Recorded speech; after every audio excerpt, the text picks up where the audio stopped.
sa iyo at sa ating mga tagapakinig. General, number one, nakikiramay kami sa nangyari po sa ating mga estudyante dyan sa Tacloban. Ilan po ang, as of 3:15, ilan po ang confirmed na nasawi? Tatlo po, ma'am, yung confirm po. Mga nasawi. Babae, lalaki? Dalawa po ang babae, isa po ang lalaki. Okay. Edad lang, General mo, nasaan yung pagitan ng edad na ito? 15 years old po, ma'am. Sila po yung magkakaklase? Yes po, ma'am. Grade 9 po. Ano po, grade 9? Opo. Okay. General, eto pong, ilan ang nasugatan? We recorded 7 wounded po, ma'am. All minors din po. Okay, 7 wounded. Apat na babae at 3 po lalaki. Okay. Same ang age din po, sir? 14 to 15 po, ma'am. Kasi grade 9 po sila. Same na magkaklase rin galing sa isang classroom? Actually, ma'am, 4 separate rooms, ma'am. Yung parang yung nagtakbuhan na, ma'am. Apat na room, allegedly yung pinahabol o pinapasok yung Okay. Okay. General. Opo. General, ilan ang suspect? We have 2. Both of them were arrested, ma'am, kaninang umaga po. Both lalaki. Yes po, ma'am. Yes. More or less, General, yung edad po ng dalawang ito. Yung isa, ma'am, is 14. Yung isa is 15 years old. Magkaano-ano ang dalawa? Close friend, ma'am, ito, allegedly, magbarkada po. Magbarkada? Magkaklase? Magkaklase po. Okay, magbarkada at magkaklase. Yung baril, General, as a policeman, yung baril, ano po ba yun? Paltik ba yun? O ano ho yung baril na ito? Yung isa, ma'am, is revolver. Ito yung sinaghumalaan namin na walang lisensya po, paltik. But yung isa po na 9mm Glock, masakit man sabihin, belongs to sa auntie ng isang Suspect. offender natin na pamangkin ng isang policeman po natin. Clarify ko, General, yung isa paltik, illegal. Yung isang baril na ginamit, may dokumento pero hindi pag-aari ng, pag-aari Pag-aari po ng auntie niya na police po, ma'am. auntie niya na pulis. Okay. Yes, Nasaan na po ang dalawang suspect, General? Nandoon na po sa custodiya ng police station 1 for documentation, ma'am. Oo. General, ano ang background ng dalawang bata? Allegedly, ma'am, road din pa, dumadaan po ng bullying. School bullying since grade 7. Tapos parang na-inspire sila sa may app. Hindi ko matandaan yung klase ng app na medyo violent siya. At doon sila yata na-influence. Kaya ito yung inaaral ko ng mga investigador natin, ma'am. Okay, General, yung dalawang suspect, biktima ng bullying ng kanilang classmates sa school. Yes po, ma'am. Yan po ang information na nagagawa ko. General, pwede ba naming sabihin through you na revenge, gumante ang mga batang ito sa mga nambubuli sa kanila? Hindi rin natin masasabi kasi mostly doon sa mga victims, mga babae, at hindi sila yung personal na may drug doon sa mga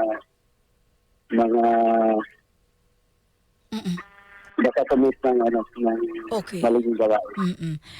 General, yung family background, konti lang, no? Maayos naman ba? Yung dalawang batang ito, may record na ba sila sa police or sa barangay?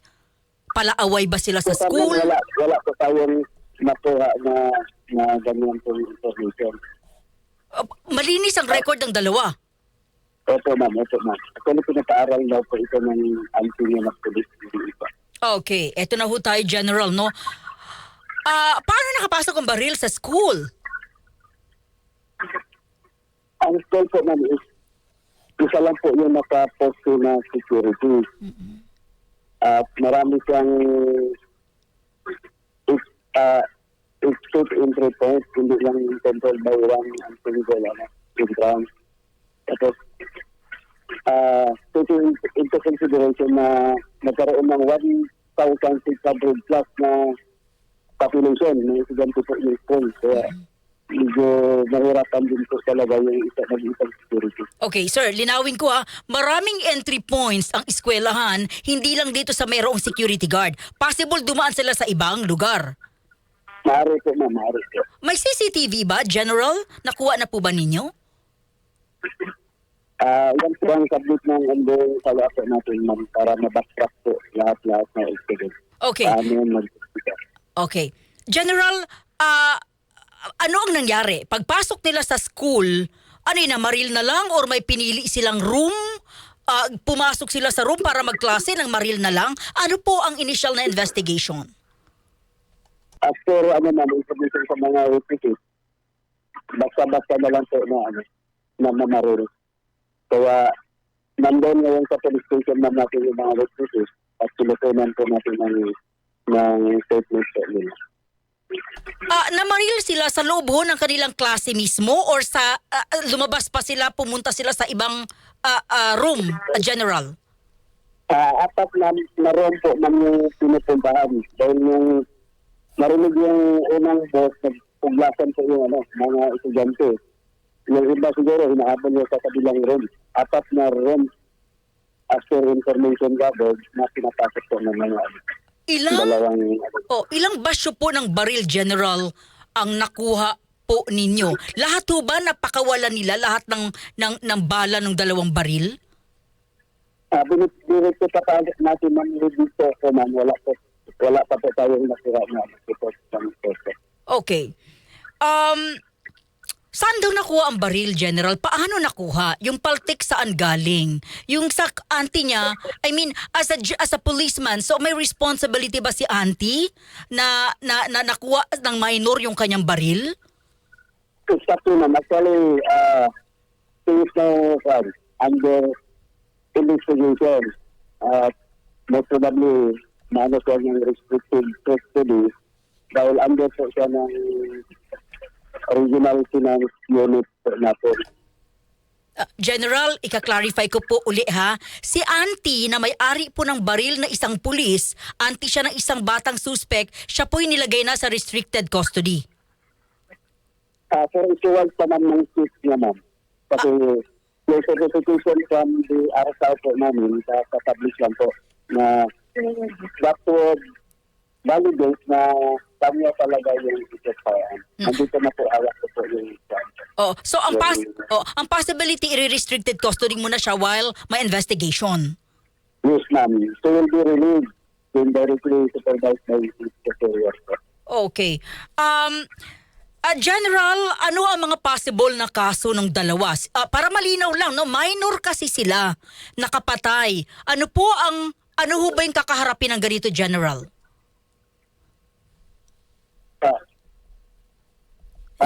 Yung photo, ma'am, subject po sa DSWD. At yung 15 po, iwan pa natin yung discernment. I-qualify po natin. Kaya nag-conduct po yung representative from DSWD. Okay. So, pero sir, di ba may ano yan? May limit sa oras na dapat nasa custody lang sila? I mean, para ho, kasi baka sabihin mo naman nakikinig parang magdala ba ng takot na gawin pa ito ng iba pang mga minors? Usually yung gantong kaso, sir, saan to tutungo? Sa DSWD talaga ito. DSWD. Report to DSWD. Saka may bahay sila nga naman po na nag-take ng report dito sa kabila. General, nakausap na po ba ninyo yung mga magulang or yung itong auntie rin dahil isa pala pinapaaral lang ng tita niya? Nakausap na po ba yung mga magulang nung isa at itong si police woman? Actually, yung police woman, ma'am, pinapatawag ko para saan yung information marinig sa kanya. At dahil subject po siya for investigation, administratively, para matagot naman niya yung kaso po laban. Yung isa naman po, napatawag na ho ba yung magulang ng isang bata? Ongoing pa po ma'am doon sa police station po natin, police station 1. Meron daw po bang, Nandun po yun, General, meron bang kakaiba sa mga bata? Kasi dito, General, sa Metro Manila, meron pong nabalita dito na may mga bata na sumali sila sa isang laro. Tapos naturuan sila nung mga foreigner sa laro na pumunta ka sa school, mamaril ka. Meron bang angle na sumali ang mga ito sa isang laro at nadala ng mga nakausap nilang gumawa ng gulo? yan po naman dinidetermine natin kasi may information po tayo na na-influence talaga sila doon sa alleged na laro na yan. Kung anong klaseng laro man yan online, yan po ang tinitingnan po natin na. Oh, sa amin kasi, General, na pangalanan na ito ng PNP rin para mabigyan ng warning yung mga magulang. Roblox, yung laro, sumasali yung mga bata doon, may mga nakakausap sila, tinuturuan sila, may mga na-save na po yung PNP. Ito ba yung tinutukoy nyo rin, General, na possible na kasama rito yung mga bata? Actually, hindi siya reflected. Ano ka naman, i-determine ko namin kung if I'm asked to care. Opo. Oo. Okay. General, ano po ang gagawin ng PNP? Kumusta yung eskwelahan? Hanggang kailan po? Sarado or bukas ba? Back to normal? Ano po ang security na maitutulong po ninyo sa eskwelahan? Ma'am, actually, ongoing na po yung ng military unit natin. So, Euro psychiatric, ng mga bata assessment. At the same time, yung ongoing din po yung investigation natin ng RC issue. Oo. Yung sa civil security unit natin, just to find out kung may pagkukulang po ba yung security agency. Okay. Iimbestigahan kung may pagkukulang yung security agency. Paano po yung eskwelahan, General? Closely coordinated po ng PNP po natin ng yung full officials po. Hindi ho ba kayo magpapalipat din ng inyong mga tauhan, General, kapag may ganito, yung inyong Tacloban City Chief of Police, mananatili po ba siya doon? It depends on the result of the investigation, ma'am. If you will find out na may pagkukulang dito yung TOP doon, ma'am, even the city director, hindi po tayo mga pabili na papalitan ng medyo mas masigasig na namumuli. General, may tanong po, sigurado ho bang dalawa lang sila? Wala ho sila nakakausap or grupo na possible na gumawa pa ho ng isa pang or gumaya sa ginawa nila, sir? Yes, ma'am. Kasi naman, dalawa lang po talaga yung allegedly involved po dito. Okay. Sa mga nakikinig, General, syempre matatakot, lalo na yung may mga kaanak na naandyan. Ano po yung inyong assurance na hindi na po ito mangyayari at safe po yung ating mga kababayan dyan po sa Tacloban? Actually, ma'am, absence of this isolated incident, I think we are the only regional office na every flag racing po namin. Ino-obligate po yung mga local police natin na sila mag-attend sa flag racing. At siguro, padagdagan po ng deployment or additional personnel itong area na po. Oo. General, may nagpaabot lang ho. Wala raw po bang critical sa 7?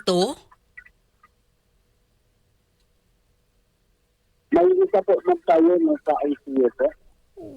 Babae, lalaki? Hindi pa po namin na-determine yung gender ng sa ICU. Okay. General, again, ano pong inyong mensahe sa ating mga kababayan? Ito po yung napakalaking usapin.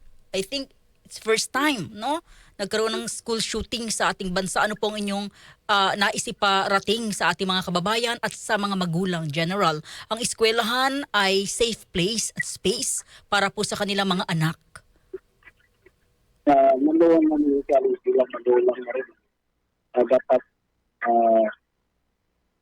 tutukan at closely monitored talaga natin yung mga anak natin. Sana ilimit yung mga daily activities ng mga bata. Huwag natin silang hayaan ng mabarkada at dapat i-scrutinize yung mga barkada namin talaga. Siguro, curfew.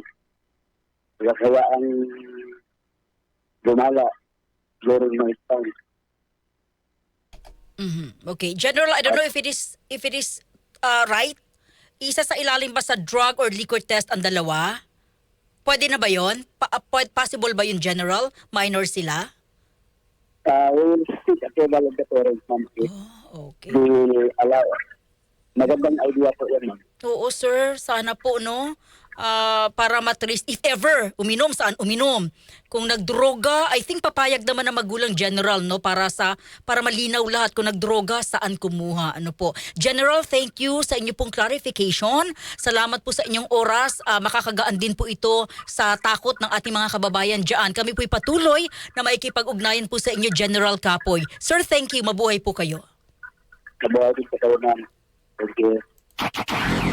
DZXL Exclusive.